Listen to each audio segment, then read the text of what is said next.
Welcome back to Midco Sports tonight. Mixed martial arts returns to Sioux Falls on Friday with LFA 37 at the Sanford Pentagon. And a couple of South Dakota kids will be on the card that night, but Logan Storley will not be one of them. But we will go back and talk about his first appearance in Sioux Falls. Webster, South Dakota kid, wrestling legend in high school in South Dakota, University of Minnesota. And let's go back to that, the first LFA event in Sioux Falls was last April 2017. You were there, Sid Bice, Jordan Larson, these guys that are going to be back were there as well. But what do you remember about being, it wasn't your first pro fight, but it was kind of your first local pro fight, wasn't it? You know, it was a great venue, and having the South Dakota fans, the wrestling fans, it means a lot. You know, it means a lot to have your hometown behind you, your home state, and so it was a big fight for me. So it was a lot of fun to get to go out there and perform again, like it was in in high school or in college. You get to perform in front of the state of South Dakota. That was the first MMA event I'd ever been to, and I went specifically to watch you for one thing. And it was the first one I'd been to, and you get that buzz right when you get in the building, and then when the fights get going, it is just unbelievable energy in there, isn't it? Is Sioux Falls about as good a venue as anywhere? Yeah, I mean, Sioux Falls is the best venue I fought in. Really? You know, especially since they're supporting me. But besides that, it's a full arena, and it's just, they're very knowledgeable. You know, they get it. They're wrestling fans. They understand it. And so it was great to be back and compete again. And so, but it's a great venue. It's where I've had the most fun competing. Yeah. All right, there's a couple of kids that'll be competing on Friday night. Sid Bice is from Winter, South Dakota. Jordan Larson is from Sioux Falls. They're kind of, I guess, trying to follow a little bit in your footsteps, aren't you? You know about these guys? Yeah, I know Sid from high school, and then Jordan Larson and I were training partners down in Arizona when I was there 2 years ago. So, they're both on the right track, and they got some big fights ahead of them tomorrow night, and I'm excited for both of them to go out there and compete and just perform at a high level. All right, looking forward to that again Friday night at the Sanford Pentagon. It's LFA 37. Let's talk about where your career's gone from high school to Minnesota and now to the pros. You had your first pro fight, I think, in 2015. Yep. Correct? And you've kind of gone through the Resurrection Fighting Alliance at the time, and now it's the LFA. You signed with Bellator MMA just last year. You just had a fight last week. Yep. Correct? How'd that go? It went well. It was a unanimous decision in St. Louis, and got to beat up the hometown guy. So that's always fun. But it's been great. I'm 8-0 now as a pro, so I can't complain. Yeah, Buckley was 8-1, I think, going into this fight. This was not some chump that you beat in this one. Right? No. He was a tough kid, and people don't understand is the difference in wrestling. How much difference there is from being a high level guy and then real high level, and some people weren't happy with the performance, but he's 8-1 for a reason. Yeah. And it's 30-26, 30-26, 30-27 on the scorecards, and he didn't touch me, and so it's I enjoyed it. But this is one that went the distance, right? That's a hard thing to do. Yeah, so it went 15 minutes. It's a long time to go out there and compete at a high intensity and a high level, but it was just a learning process. It's just climbing the ladder one step at a time. All right, I like the Webster muscle shirt there. All right, so undefeated. When is your next fight? Do you know yet, or what goes on now? Nothing scheduled yet. We're gonna look and see what Bellator has to say, see what my agents have to say, and then we'll go from there. But right now, it's just making sure everything makes sense and doing the right things. Listen to Bellator, listen to my agents, listen to my coaches. And they kind of tell me what to do, and we'll go back to the drawing board. You got to trust a lot of people right now. Yeah, as far as those business decisions go. Yeah, exactly, and that's that's what it is. It's different than wrestling right now. It's it is business decisions. So, but I have a good people in my corner, and I trust them. All right, and you're in the middle of a contract right now with Bellator for a couple more fights. Right? Yep, 3 more fights left in that contract. So we'll fight that out, and then we'll see what's next. All right, and home right now is Florida. Is that where you're training South right Florida. Now? South Florida. I train in Fort Lauderdale. Live down there and spend my time. Come back to Minneapolis a lot, and I spend my time here in Sioux Falls and in Webster. So I like to come home. All right, and Bellator is. Do you hang out with Baby Slice at all? You guys know each other? I mean, he was on my card, so but no, I don't really spend much time with them.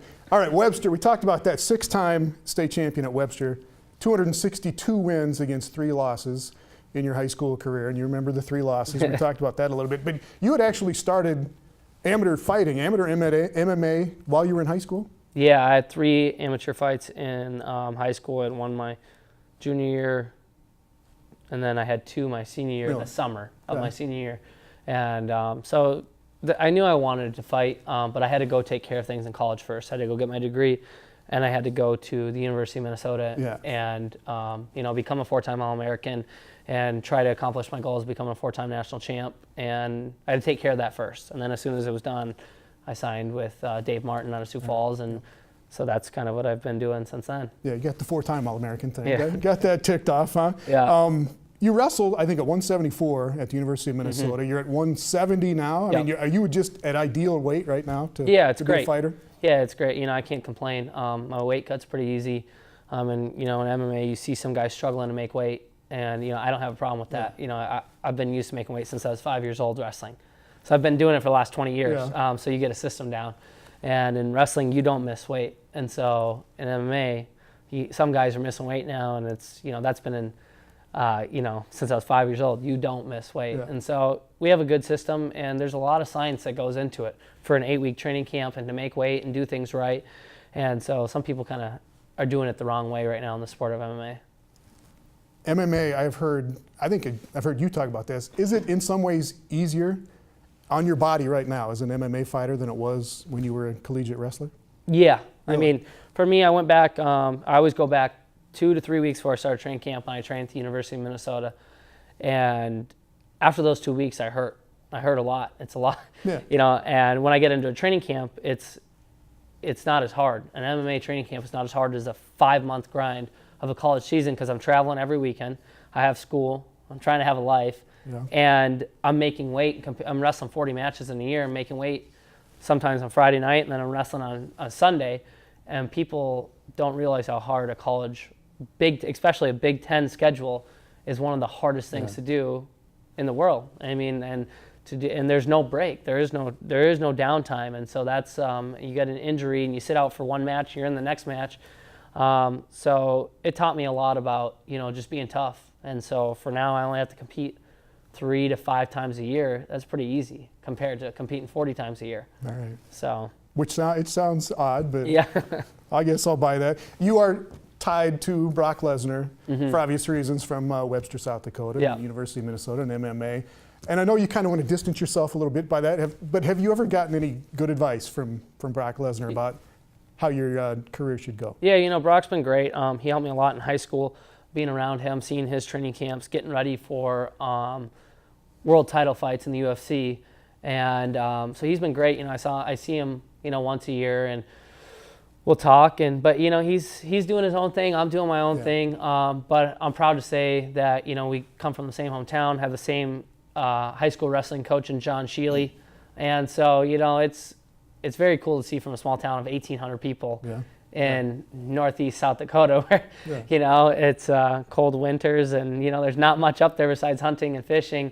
And you have 2 guys come out of there and have done great things in the sport of wrestling and now the sport of MMA. So he's been great. He's been great to me, and whenever I have had a question, he's answered it. So that's all I can ask. You're not going to move to Canada and buy a farm and all that? No, I'm not moving to Canada. Not at the moment. All right.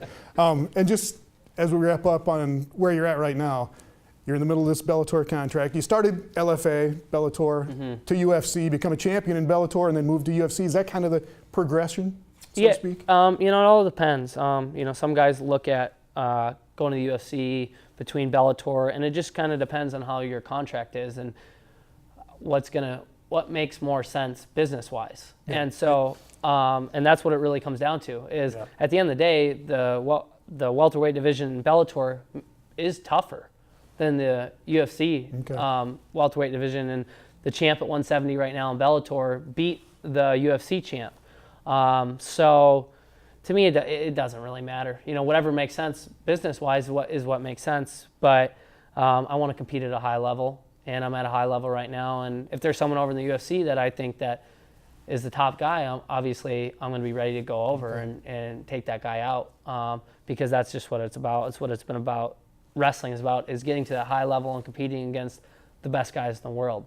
Right. So that doesn't change, even in the sport of MMA. And LFA is some pretty good fighting, isn't it? And you're going to be hanging out at the event on Friday? Or Yeah, I will be. I'll be there at the fights, and it's the up and coming guys. You know, the guys that are about to make their mark on Bellator or the UFC. And you know, I think LFA has signed the most fighters. You know, from up and coming fighters, LFA has the most signed guys to UFC or Bellator, and that's what helped me pave my way on my path to Bellator. And so it's high level guys going out there and competing for 15 to 25 minutes, and I'm excited for it. I'm excited to watch. Yeah, I mean, it's a ton of fun, especially if you've never seen it before. Yeah, you go out it's great. It's something. All right, LFA 37 is at the Sanford Pentagon on Friday night. Logan Storley will be there. Appreciate it, man. Thanks a lot. Thank you. Good luck going forward. All right, football coming up next. Brian Shawn, Jeff Colhane at Fargo, talking North Dakota State spring game and a contract extension for the Bison head coach.